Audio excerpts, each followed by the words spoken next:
Caso Joaquim. Depois de 6 dias de júri popular, Guilherme Longo foi condenado a 40 anos de prisão em regime fechado, acusado de matar o enteado com uma alta dose de insulina. A mãe da criança, Natália Ponte, acabou absolvida. Ao longo do sábado, a nossa equipe acompanhou todo esse julgamento, que começou logo pela manhã, se estendeu até perto das 11 horas da noite. Guilherme Longo e Natália Ponte já tinham prestado depoimento na última sexta-feira.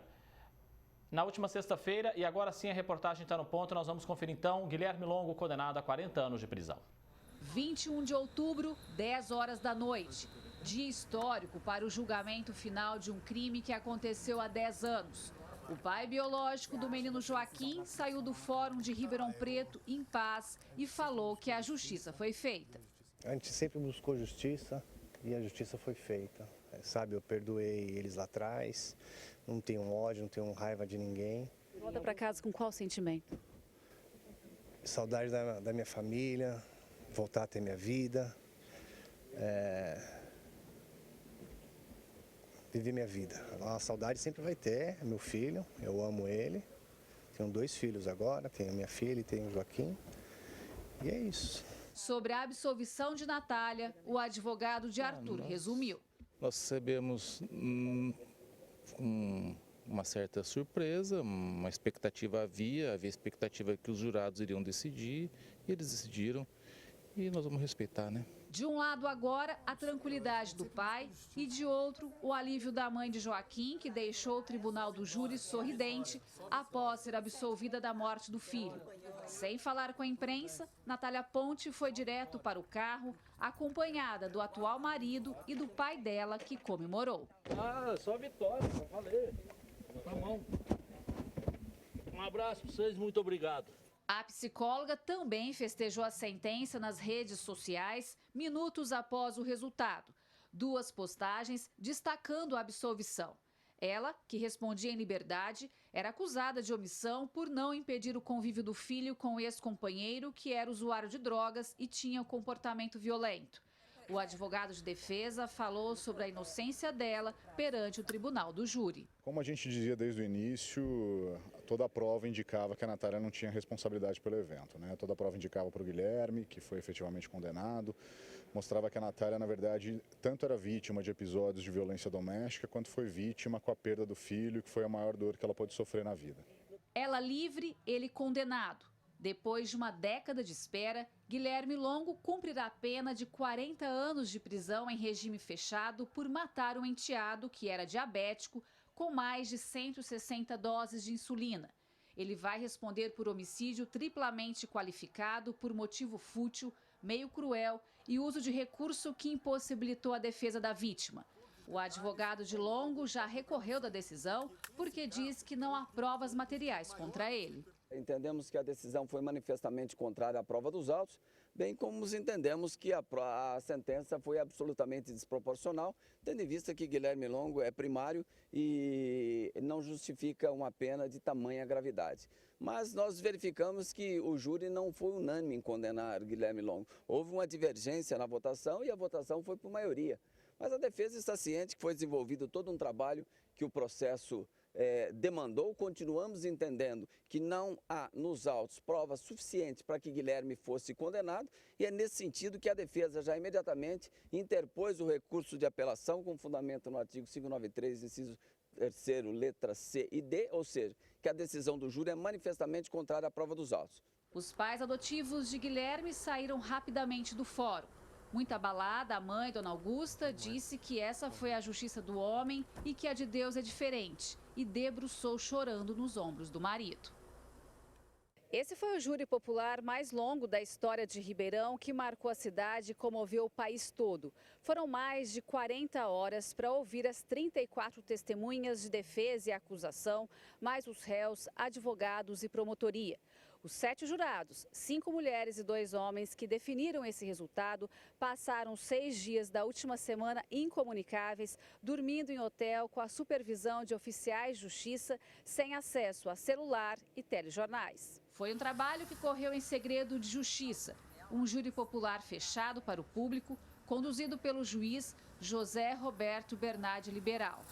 De acordo com a sentença, na noite de 4 de novembro de 2013, o técnico de informática matou Joaquim, na época com 3 anos de idade, enquanto a mãe dormia.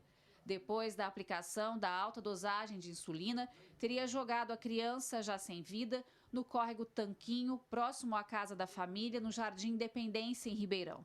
O corpo foi encontrado 5 dias depois no Rio Pardo, em Barretos. O promotor de justiça que conduziu o caso falou sobre o resultado do júri que condenou o padrasto e absolveu a mãe. Com relação ao Guilherme, realmente a nossa tese era a condenação, não esperaríamos outra decisão. E se fosse absolvido, nós recorreríamos. Com relação à Natália, tecnicamente, vamos explicar, ela tinha que estar presente no julgamento pelo júri, porque só o júri, só o Tribunal Popular poderia dizer se ela era culpada ou inocente. O Tribunal Popular decidiu pela absolvição dela. Essa absolvição não é manifestamente contrária à prova dos autos. O que, se fosse, poderia ensejar um recurso do Ministério Público. Como não foi, o Ministério Público não vai recorrer, porque não há viabilidade técnica na reforma dessa decisão. Guilherme voltou para a penitenciária de Tremembé, onde está preso desde 2018. Em 2016, quando estava em liberdade provisória, fugiu para a Espanha. No ano seguinte, foi detido em Barcelona e depois extraditado ao Brasil. No total, cumpre pena há aproximadamente 8 anos. A defesa alega que ele foi para outro país porque estava sendo ameaçado de morte por traficantes. Long e Natália se conheceram numa clínica terapêutica em Ipuã, São Paulo, onde ele estava em tratamento por uso de drogas. Ela era psicóloga dele.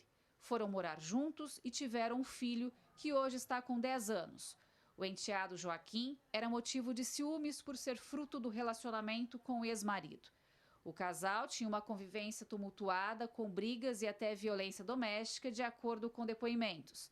Natália constituiu uma nova família e teve filhos gêmeos, atualmente com 1 ano, irmãozinhos de Joaquim, que, se estivesse vivo, estaria com 13 anos e uma vida inteira pela frente. E a condenação do Guilherme transforma o Joaquim num símbolo de luta contra a violência doméstica, contra a violência contra crianças. Fica o resultado que a justiça se impôs, que a justiça foi feita, que pessoas que agirem de forma semelhante, pessoas que pensarem que esse tipo de situação não vai ter uma resposta da justiça, que estão enganadas.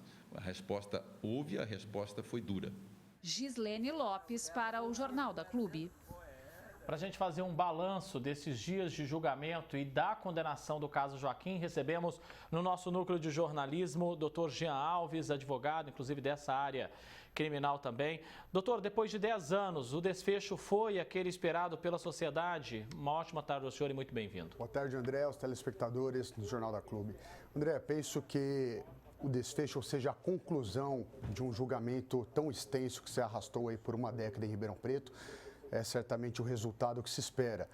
Em crimes intencionais contra a vida, o objetivo é não só comprovar que um crime ocorreu, mas também atribuir a autoria aos acusados, demonstrando isso com provas técnicas, bem como foi as circunstâncias do crime, porque tudo isso influencia numa sentença. Então, certamente uma sentença delimitada aí pela população de Ribeirão Preto, constitucionalmente incumbida dessa função de julgar aqueles que dolosamente praticam um assassinato contra a vida de alguém, é o resultado que se espera. Doutor, Guilherme Longo, condenado a 40 anos de prisão, ele já cumpriu aproximadamente 8. Como é que fica, então, a situação dele? Olha, do ponto de vista técnico, isso ensejaria uma necessidade mais aprofundada de análise na sentença. Porém, o crime foi cometido em 2010, nós tivemos um avanço na legislação que modificou o tempo de prisão, principalmente fracionando se o crime é intencional, se o crime é praticado com violência ou grave ameaça, mas essa mudança é só do ano de 2020. Como o crime foi praticado em 2010, ainda permanece na lei antiga, ao que tudo indica, deverá cumprir 2/5 em cada regime, iniciando no fechado dentro desses 40 anos. Doutor, a defesa do Guilherme Longo diz que já entrou com recurso contra a condenação. Isso pode reverter alguma coisa nesse momento? Nesse momento, absolutamente não. Recentemente, o Supremo Tribunal Federal decidiu que as decisões tomadas pelo Conselho de Sentença, ou seja, pela população local, devem ser imediatamente cumpridas ao rigor aí de uma prisão-pena. Ou seja, é importante esclarecer para a população que o tempo em que permaneceu preso antes da sua fuga, isso era uma prisão processual, ou seja, uma prisão necessária para resguardar elementos do processo. Agora, a sua prisão se transforma em prisão-pena, ou seja, ele está cumprindo a pena delimitada diante de sua culpabilidade, o que foi reconhecido pelo Conselho de Sentença. A fuga do Guilherme Longo para Barcelona agravou, de certa forma, a situação jurídica dele? Não tem como nós sabermos exatamente quais foram os motivos que os jurados levaram em consideração para fazer a conexão entre a ocorrência do crime, a autoria e delimitar a culpa de Guilherme. Mas certamente essa ideia de quem promove uma fuga e não cumpre as medidas cautelares alternativas já à prisão, né, impostas pela Justiça, certamente é um fator aí que não é visto com bons olhos diante de uma dinâmica do julgador ou dos julgadores, como é o caso do Conselho de Sentença. E a decisão, ela foi de 7 jurados, né? 5 mulheres, 2 homens, que inclusive, como a Gislene bem disse aí na reportagem, eles ficaram incomunicáveis por 6 dias. O que pode ter pesado, doutor, na análise do senhor, na decisão que levou à absolvição da mãe Natália Ponte?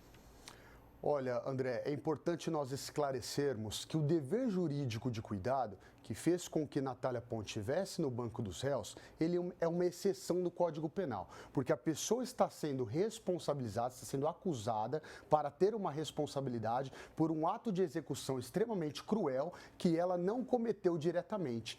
Então, essas pessoas que têm o dever jurídico de cuidado e que podem ser responsabilizadas por uma ação terrível de um terceiro, isso tem que ficar bem caracterizado que havia uma ciência e, de certa forma, uma concordância, ainda que indireta, com esses atos de execução. Então, me parece que o Conselho de Sentença, essas 7 pessoas que foram ali escolhidas, analisando a prova dos autos, chegaram à conclusão de que Natália não tinha como prever este resultado, ou seja, que o Guilherme faria este ato de atrocidade contra o Joaquim, e entenderam pela absolvição dela diante da ausência aí de concorrência ou sequer de exercício de futurologia. Doutor, 10 anos não foi tempo demais para esperar por um julgamento? A população estava aguardando isso de forma ansiosa, mas 10 anos foi muito tempo. Certamente, André. Infelizmente, este é um caso de crime intencional contra a vida com repercussão, um dos remanescentes na história de Ribeirão Preto, que de fato se prolongou aí por anos. Hoje em dia, com o advento do processo digital, nós temos uma celeridade maior, então eu espero que esse tenha sido o último caso de crime doloso contra a vida, que realmente tenha demorado aí bastante tempo para efetivamente o julgamento ocorrer. Doutor Jean Alves, ajudando a gente a entender todo esse processo, finalmente o julgamento do caso Joaquim. Agradeço a presença do senhor aqui nos estúdios do Jornal da Clube. Um abraço e até a próxima, doutor. Sou eu quem agradeço. Muito obrigado.